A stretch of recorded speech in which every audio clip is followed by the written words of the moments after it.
Okay. Well, it's Beethoven's 250th, oh, whoops, that's me. It's Beethoven's 250th birthday this season, and we at Carnegie Hall are celebrating with 35 concerts.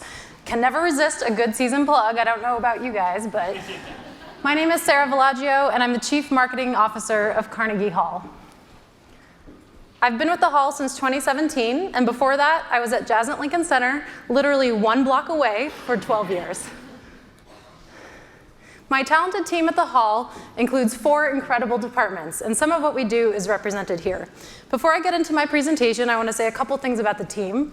One, a big thanks to Hiromi Park, the graphic designer who helped me with this PowerPoint today. Yes, she's amazing, and she's here, so congratulate her too. Number 2, my creative partner in this experiment that I'm about to share with you today, Rio Vanderstaal, has since left Carnegie Hall, so I'm very sad to have lost him as our team member, but that also means we're hiring, so I'm just mentioning that too, in case you want to do social media at Carnegie Hall. And finally, nothing that I do or say would be possible without the incredible talents and creativity of the team that I work with at Carnegie Hall, so please consider everything I have to say here today a representation of that team's hard work. So, our primary objective at the Hall is to sell tickets and drive attendance for our concert season. We also preserve, protect, and promote the brand of Carnegie Hall. We work closely with our education and social impact team on recruitment and outreach efforts for their initiatives and programs. We also work with our friends in the development department to support all of their fundraising efforts. Pretty much anything that our team does, we touch the mission of Carnegie Hall. And for me, I won't recite it to you, but that boils down to a core belief that music has the power to transform people's lives. So, when I went back, yes, Eric mentioned that I've been at boot camp before. This was in 2015, and what good presentation doesn't start without putting an embarrassing photo of yourself up? This was in 2015. Back then, we were at the SVA Theater on West 23rd Street, and there were 200 of us in attendance. Today, there are close to 600, which is pretty freaking amazing in my book. But when I went back to that PowerPoint, I found this gem, which I had shamelessly ripped off the internet. So I think it's pretty funny because the idea of working at Carnegie Hall had never even crossed my mind when I created that PowerPoint, but here we are today. So there's that. I think one thing I want to say too is that I get how you could look at a place like Carnegie Hall, which is a big institution, and say, how the heck do you not have a budget for brand marketing? When I think about brand marketing, I think about big, beautiful, out-of-home campaigns on the subways of New York City. Those are awesome. Everybody sees them, people text me photos of them, people tell me they saw them, but the reality is it's kind of a myth. Even big institutions have to think carefully about budget spend. And, you know, yeah, I think that there's other ways to do this. I think there are other ways to make a big splash out there, even when you don't have budget set aside to begin with. So that's kind of what I'm here to talk to you about today. If you read my blog post over the summer on Capacity's website, you might remember that I was obsessed with the idea of marketing the brand of Carnegie Hall, even before I knew I got the job at Carnegie Hall. So it was pretty much on my mind the whole time. If you didn't read it, it means you missed this amazing photo of a llama that I took in Peru. But I won't hold it against you, and you can go back to that later if you'd like. But my first impression was that this brand is one of the most globally recognized music brands out there, and you can start to see why when you look at some of the artists that have crossed our stages. Today, we present over 160 one-night-only performances in our season, and you can see some of the featured artists coming up this year. I think the team does a pretty amazing job targeting audiences for those specific performances. We sell a heck of a lot of tickets every year. We generally hit our budgets, and I'm really proud of the work we do in that way. And we also know that people make choices to come to concerts based on who they want to see and what they want to hear. We all know that. Audience research tells us that. We've all sent out countless surveys. We all know that programming drives attendance and purchases. But there kept being this nagging feeling in the back of my mind. I kept having this thought about, what about the people who want to come to a place like Carnegie Hall surely because of the magical destination that it is? What about the people who get excited about coming into that room and letting the glory of all that have come before them bask over them? And that's what I'm here to talk to you about today. I really loved that Michael Kaiser referenced earlier the value of institutional marketing. And for me, that is brand marketing, even though he said I don't use that word. But I think he spoke a lot about that value, and it was great to hear that from the leadership level. So what I'll cover with you this afternoon, before the wine, because someone had to make that joke. Okay. The idea, I'll explain what the concept was for this experiment, how we did it when we didn't plan for any of it, the results, and finally the top 10 takeaways. So, first question is, when do you do something like this? Well, last spring, we had 51 concerts. This was over March, April, and a little bit of May, in 57 days, with nearly 66,000 tickets to sell. Yeah, that sounds like a heck of a lot, but of course we had pre-sold some on subscription, so I did insert that for dramatic effect, but you know, the reality is, if we had that much inventory on the market at that time, and clearly we hadn't hit our revenue targets yet for these performances, how could you possibly go wrong? That was, my first question. So it became known to us that this concept would be called the peak volume brand experiment. So that's what we called our little idea. From there, we had to think about what questions we were going to ask. My boss, Clive Gillinson, who is the executive and artistic director of Carnegie Hall, spoke recently with Eric in the CI to I podcast, and he put in one of his managing philosophies, which is, I'm interested in the questions you're asking, not the answers you're seeking. So we always try to start with the questions we are asking. Our questions were as follows. Number 1, can a very top-of-funnel brand message be enough to drive conversions? That's it. Can we track it? Can we learn from it? Can it drive conversions? Number 2, when a brand campaign is run alongside a single ticket campaign or numerous single ticket campaigns, can it deliver a conversion halo effect? Is there a ripple effect that occurs that makes conversions on single ticket campaigns go up when running alongside a brand message? And number 3, can you do it on the cheap, right? We didn't have any budget planned. We didn't have anything set aside. Can you do this efficiently and effectively and still make the big reach happen that you're hoping for? So then we had to think about the platforms we would be on. Of course, we're all here because of things like Facebook. Facebook, Instagram Stories, and Instagram, of course, rose to the top. To be clear, our team at Capacity Interactive does run our campaigns in the back end, so I want to say a big thank you to Nick, Allison, Kaya, Molly, and Haley, as well as Sara on the search side, of course. So thank you to all of you for your support in this as well. And of course, then it came to budget. Again, if you read the blog post, you might remember that I like pie. I really like pie, but I also think it's a useful analogy for when you have to cut a slice of something. So when we started to talk to Capacity about the idea, what we wanted to achieve in this time frame, when we had 51 concerts over those 57 days, they said, okay, let's talk about budget.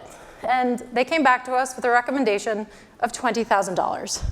Now, that is not an insignificant number. It's not even an insignificant number for us at Carnegie Hall. But my colleague Jennifer, who's sitting over there, who manages our single ticket marketing efforts and budgets, she went through all of those 51 budgets and peeled some off from different budgets and pulled them together, reallocated them into this new brand experiment budget. So she went through all of that exercise, and I want to make one key point. She reallocated budget from single ticket into this brand budget. And I don't know about you, but anytime someone comes to me and says, yep, I'd like to cut your budget at this point, even though you haven't made your revenue goals yet, I start to get a little nervous. It's definitely like the marketer's worst dream kind of a thing, but she did it. She took that chance. She went down the journey. And then I started to think about that risk, the risk that we were taking. So if we were going to take the risk of relying on a brand campaign, a brand message to drive conversions when we weren't otherwise confident necessarily, we didn't know what would happen, we needed to be able to rely on this campaign, this brand campaign, to do the heavy lifting of acquisition efforts. And when I started to think about heavy lifting and what image I was going to use in this presentation, the only thing I could think of was our subscriptions manager, Valerie Olson. Valerie is pretty badass. She can deadlift 250 pounds. Like Valerie, we needed to be able to rely on the brand campaign to do the heavy lifting of acquisition efforts. Of course, from there, we needed to figure out who we were targeting. And with Capacity support, we worked on creating several lookalike segments. We centered them in New York City and 25 miles around it, and we layered all of them with a broad music interest segment. And who weren't we targeting? We suppressed people who had visited our website, people who had purchased season tickets already, and those who had converted according to the Facebook pixel in the last 180 days. And then came the good stuff, the creative. Okay, so let's shake it out here. I think the creative is always the most challenging part of a campaign like this, but it's also the thing that is absolutely the most rewarding when you finally nail it. And for us, we have a lot of meetings at Carnegie Hall. So of course I was like, I don't want to schedule another meeting. Let me think about how to make this happen in an existing conversation at the hall. So I also started to think about how could we get into what we weren't currently representing in our marketing mix with all of those messages out there about single tickets, education, all of the other things, fundraising, all the things we have to say already. What were we missing? So in a regularly scheduled meeting with the team, I asked them to consider, how do you talk about Carnegie Hall when no one is listening? And that's why I was showing you an empty Stern auditorium. So these are some of the responses that came out of that conversation. We all talked it through. There were some really great comments. I asked everyone to email them to me afterwards, and that came into a 2-page Word document or something with all of these concepts. And then Rio, our social media manager, took the time to drill into the themes that emerged from that conversation. And what was really important about how he approached this was that he then came into a very core message that he used to iterate for all of the creative for this campaign. I love this message, and I will tell you why. This was the core message that we used in the campaign. The best part about it is that it takes a known negative about Carnegie Hall and just flips it on its head. So we have audience research, thank you to our friends at Silver Lynette, who are here as well, I think, that tells us that Carnegie Hall is perceived as a bucket list destination. Makes sense, I get it. But, we're not gonna change that tomorrow. It's definitely on the to-do list, I'm not gonna lie, but we're not gonna change it tomorrow. So instead of using that as a bad thing, how could we take it and use it to our advantage? And that's exactly what this campaign did. From there, we had to consider the creative that we would use, and our art department had a great time playing with different ways that we could use this message. We had to pick something at some point. What says New York better than pizza in Carnegie Hall? I don't know. But we picked this one, which our designer Raphael came up with. And you can see some of the creative in action here on Facebook. Over the course of the campaign, this creative reached 1.6 million impressions and reached 613,000 unique users. We drove 38,000 key page views of our main events listing page that was at the time tweaked to welcome people a little bit more to all of the events at Carnegie Hall.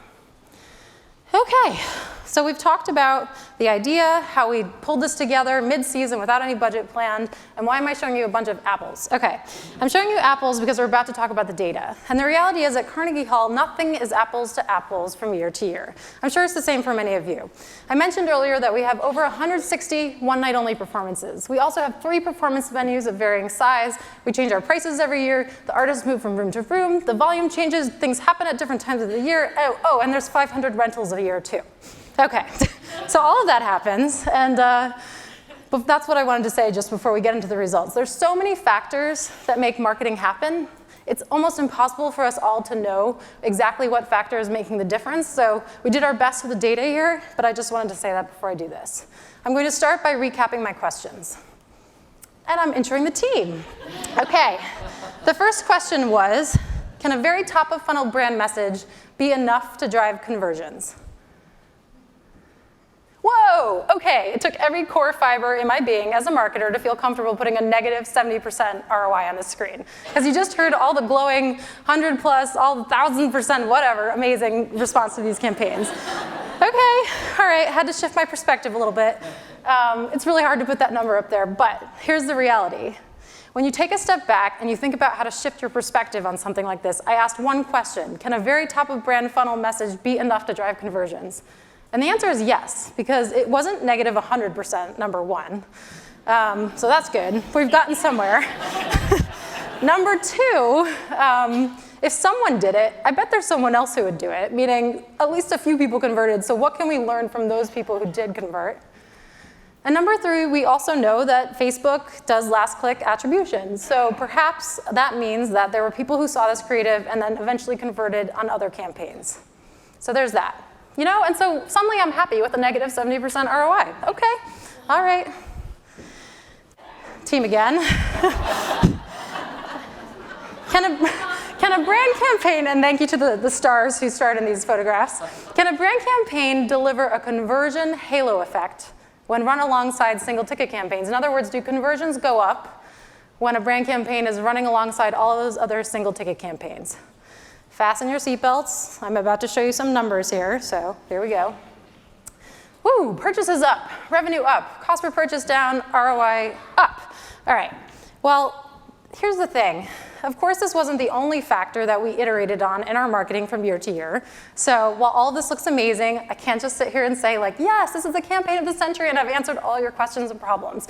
I'm not going to say that today. What I will say is that we were absolutely more efficient in 2019 than we were in 2018. And for that, I am absolutely thrilled. And the final question. Can you do it on the cheap? Can a brand campaign be effective, efficient? Can it deliver those big impressions that you are seeking out of those big out-of-home subway campaigns? My answer is absolutely. While we did not see a significant increase in traffic on our website, carnegiehall.org, we did see huge reach across our social accounts. We reached 2.2 million users account-wide during the time that this campaign was running.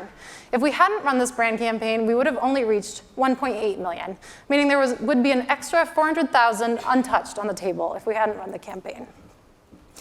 And can you do it on the cheap? Yeah, I would say absolutely. So for the brand campaign, it cost us $33 per 1,000 users reached. Okay. For all of our single ticket campaigns running during that same time frame, it cost us $61 per 1,000 users reached. So to me, that absolutely proves that it is in fact efficient and effective to run these broad campaigns to large swaths of qualified users. And finally, one other key takeaway I want to share is that we learned along the way that perhaps we needed to do a better job of serving up mid-funnel content like this to the people who had seen the brand campaign. So what kind of message are you giving to people after they've seen that very top of funnel that brings them further down the funnel into the journey of buying a ticket? And all of that happened. We took money from our single ticket budget, we moved it into this brand budget, and nothing bad happened. You know, it's really scary sometimes to take a chance, but the whole team kind of leaned into this and went for it together, and that was a really powerful thing. What if it's enough to tell people that the lights are on at all of our organizations? You know, what if you can use these broad-reaching campaigns to sweep up conversions along the way that maybe you otherwise wouldn't have achieved? Now, the best thing about this whole thing was that Rio and my colleague Omar, who's also here somewhere, turned around right away and applied the learnings from this campaign to the next possible opportunity, which I'll share with you quickly. Over the summer, Carnegie Hall welcomes over 200 young people from all over the country to participate in our 3 national youth ensembles. They each get to play a performance in Stern Auditorium. What does that mean for marketing? That means over 8,000 tickets to sell in just a couple of weeks. Awesome. So what Rio and Omar did was they took budget from the existing single ticket marketing budget for these 3 performances and reallocated it into a unified top of funnel messaging campaign. Best thing about this, they also recycled the creative because they realized that the people who they were targeting for this campaign would not have been likely to have seen the creative from the first campaign. They also iterated on what we did, and they served up a great mid-funnel message to help drive conversions along the way. And I'm happy to say that this campaign was ROI positive. Phew. The results? Well, as you can see, it's very small, but on the left, for our main stage season, over 50%, about 50%, excuse me, of the attendees are first-time buyers of Carnegie Hall.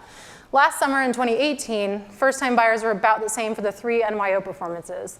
This year, in 2019, that number shot up nearly 10%. And I was absolutely thrilled with that because we can't rely on a subscription house to fill these 3 concerts. It's in the middle of the summer, so the buyers are not going to be the same as our core season. We know from historical data that the buyers don't return to these performances. So at the end of the day, we need to absolutely be able to rely on acquisition to fill the house. And I don't know about you, but when young people are making their Carnegie Hall debut, they better have a full house. So. Okay, and now time for a visual break, courtesy of the Carnegie Hall archives. This has nothing to do with anything, I just needed to breathe for a second. But I thought you'd like to know that things like this have happened at Carnegie Hall over the years. This is a photo from the 1909 Women's Suffrage Convention at Carnegie Hall. And you can learn more about Carnegie Hall by going to explore our digital archives at carnegiehall.org. Okay, lights please. I like to count down the takeaways in a top 10 style, like David Letterman, if you remember from my last presentation. So that's what's about to happen here. Number 10. Let's get out of the rut of thinking that brand marketing needs to be expensive, okay? I think that we can do a lot with a little. Jennifer went through her whole budget. She found a little money from a lot of places, and she pulled it into this pool, into this budget for this brand campaign. So marketing your brand does not need to be expensive. Number 9, why am I showing you all of these beautiful posts that have nothing to do with anything we've talked about? Maybe a little bit, but not really. Also, you can enter to win a wedding at Carnegie Hall right now. I just had to find a way to throw that in there too. But the thing is, people bought tickets after seeing all of these posts for things that we didn't expect them to. And we all know from all of the data and research that we've done that we can't predict what people are going to buy. Conversions aren't predictable. And if they aren't predictable, what can we do as marketers to sweep up as many conversions along the way? And what if a top-of-funnel message can help support that effort? Just to make sure you get everyone possible. Leonardo da Vinci said, simplicity is the ultimate form of sophistication. I think Corinne also mentions simplicity, which I think is really great. We're reinforcing all the good things. I think that the more complex your message is, the less accessible it is, the less memorable it is, and the less actionable it is. So I don't think it's ever a bad thing to remind ourselves to keep it simple, stupid, which is another military acronym, by the way. Okay. Acquisition is always churning.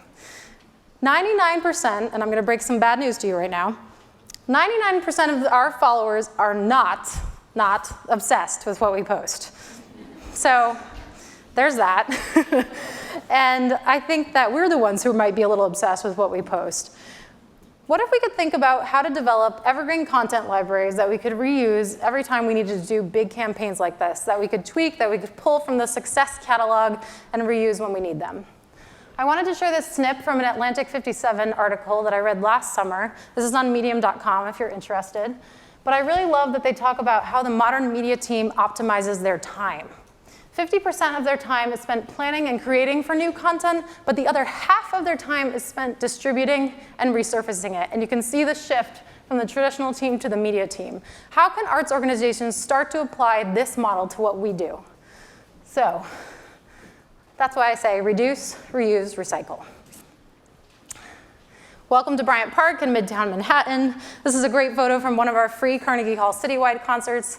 Carnegie Hall Citywide has been going on for over 40 years in all 5 boroughs of New York City. But I think that for any brand campaign to be successful, you need to bring others along with you for the ride.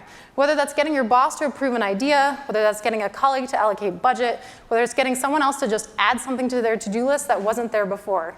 I think that everyone at your organization is a part of making the brand come to life. So I say invite them to join you when you're going on this journey and make it a party.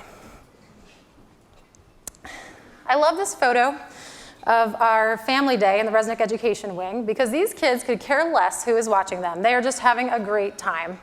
And for us to get to the core of what this creative could be, we need to think about what was missing from our marketing mix. What message was missing? I had to think about the core of how I felt about our brand to even begin to consider that question. So our conversation starter was, what do you say about Carnegie Hall when no one is listening? And it might be different at your organization, but I encourage you to think about talking like no one is listening.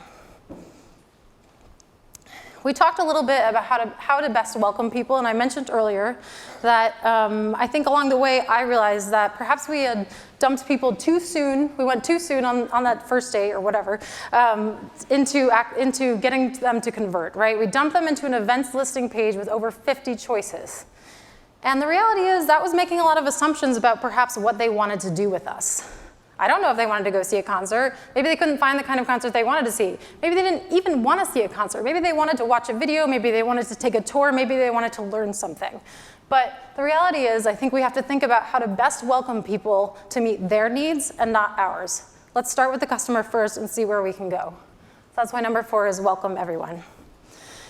Okay, the joke makes its appearance here again, because we just can't escape it at Carnegie Hall, so there's that. but that's not a bad thing. And why am I showing it next to our beautiful annual season brochure covers? Well, there's absolutely no doubt in my mind I will never stand up here and say that we should stop continuing to invest the resources that we do in our season brochures and our seasons in general. We have to meet those revenue targets each year.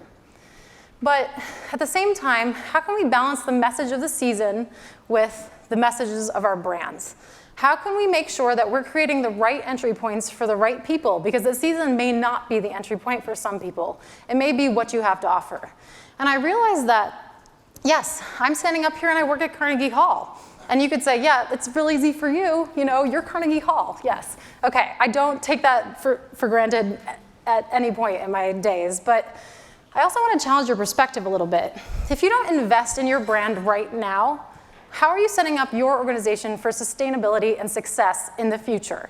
How are you supporting your colleagues 30, 40, and 50 years from now with being able to market what you do today?